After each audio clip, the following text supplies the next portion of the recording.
Folks, the lawmakers are already trying to use one of the four potential solutions to avoid a debt ceiling standoff. Congress has just a couple more days to move forward with these plans, and advocacy groups are warning about one proposed plan that may impact monthly benefits severely.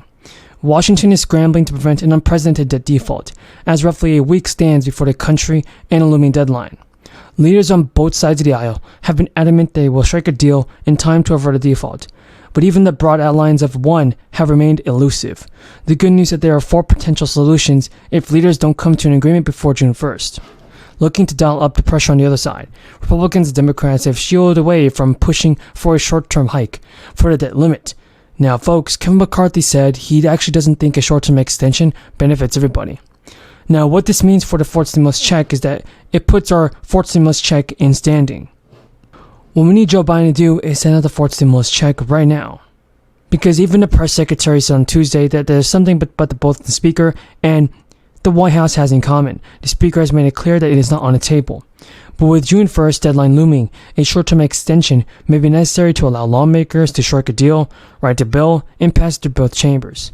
But some Republicans say such a move would likely also require additional negotiations to pass the GOP-led House. After all, Mitch McConnell could find himself forcing to step up in a key player to negotiations if no deals in sight. McConnell played a key role in Congress's last major debt limit fight, working with Chuck Schumer on 2 occasions to raise that limit. But McConnell may want to push for monthly benefit cuts. More Democrats in recent weeks are also calling on Biden to involve the 14th Amendment as a means to address the debt ceiling. The last possible solution is a discharge petition.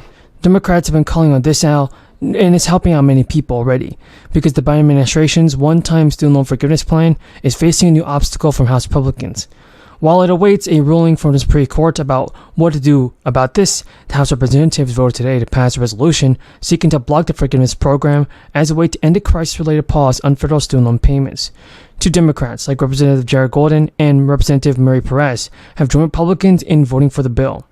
The proposed forgiveness program, which promises up to $20,000 in federal student debt relief, is helping the middle income and the low income as well. But it was halted, and now it's being taken to court. Joe Biden does pledge to veto the Republican-led resolution if it passes in both the House and Senate. The administration said that the resolution will weaken America's middle class. Republicans argued that the student loan forgiveness program is unlawful and shifts the cost of the debt to taxpayers who chose not to go to college or already paid off their student loans. Even though Biden has pledged to veto the bill, votes in the House and the Senate could force more moderate members to talk about the Democratic Party and possibly get the stimulus check sent out. One thing to say, no more. Today, the Senate finally takes action to right this profound wrong. The PACT Act will finally change outdated rules at the VA that have been in effect for far too long, that prevent our veterans from getting the care that they need.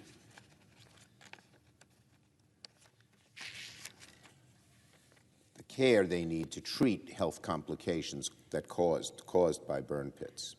It will expand eligibility for VA medical care to make sure veterans get the help they need.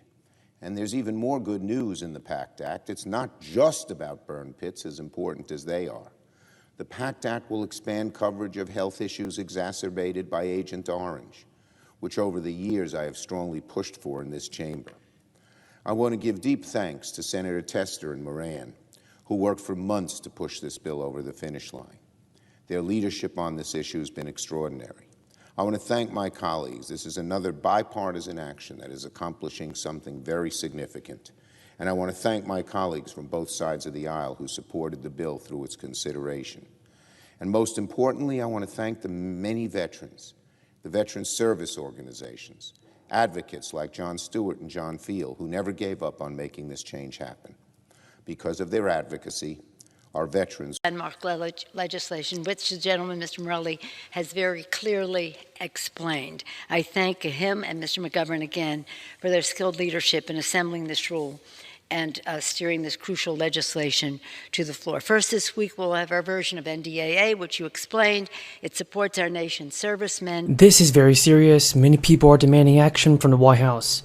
Even President Biden, everybody, is meeting with Kevin McCarthy to discuss the debt ceiling and spending cuts to Social Security. Some Americans may even owe the federal government this year, as due to a new bill. And now, this Wednesday, Joe Biden will meet with Kevin McCarthy. and the Republicans on the debt ceiling shutdown with the Democrats. The president will host McCarthy at the White House for a discussion on a range of issues as part of a series of meetings with the leaders at the start of the new Congress. A White House spokesperson said that even Biden will discuss his plans to grow the economy while bringing down the deficit. A spokesperson added that the president will ask what McCarthy's plan is, noting that the first bill the House Speaker put on the floor would increase the deficit by more than $100 billion. The president also plans to ask McCarthy if he intends to meet his constitutional obligation to prevent a national default and not put the economic security of all Americans at risk. McCarthy has so far said the Republicans will not allow the U.S. to default and express an interest in reaching an agreement with the president. The U.S. government hit its statutory debt limit earlier this month, and the Treasury Department said at the time that it had begun resorting to extraordinary measures to pay for the bills, and that there is a June 5th deadline for 2023 to act or risk a default. The House Republicans even been demanding spending cuts in exchange for lifting the debt ceiling and averting a default on the U.S. debt. But the party leaders have put forward a unified plan to cut spending, complicating McCarthy's task of passing a bill with his narrow majority. The White House previously said there won't be any negotiations and that Congress must allow the government to pay its bills. Even the Democratic leaders in the House and Senate have backed Biden, demanding that McCarthy present his plan and pass through the House before any discussions occur. McCarthy said that he wants to make cuts on Social Security and Medicare, and take it off the table with Democrats who are over the debt ceiling. Folks, he also added this. Even though Republicans do want the commitment on spending cuts generally, McCarthy said Republicans were committed to strengthening the programs. Tax season is also back. The IRS has officially started accepting and processing tax returns as of last week. The IRS has already been warning taxpayers to expect smaller checks than they received in recent years. In addition to this, there are a few common reasons that you could leave without a refund, or at least a much smaller one, in 2023. First of all, there were changes made and enhanced during the crisis, which are reverting back to normal. And this includes the child care credit, everybody. And with this child care credit, this includes the dependent care credit, the earned income tax credit, and the option to deduct charitable deductions without itemizing your taxes, and also stimulus payments. Mark Steber, a Chief Staff Information Officer, also told reporters that you can find yourself under withheld if you were counting on those double-sized credits and you won't be getting it this year. And big changes in your life, like buying a house or getting married, will impact your taxes. One of the most notable is, of course, changes to your employment status. If you had a refund or a new job in 2022, you may be remembering to complete a Form W-4, which determines how much tax is withheld from your paycheck. And the most taxes taken out of your paycheck will also lead to a refund. Any supplemental wages you received last year, like bonuses, severance pay, or payments for moving costs, can also be subject to the income tax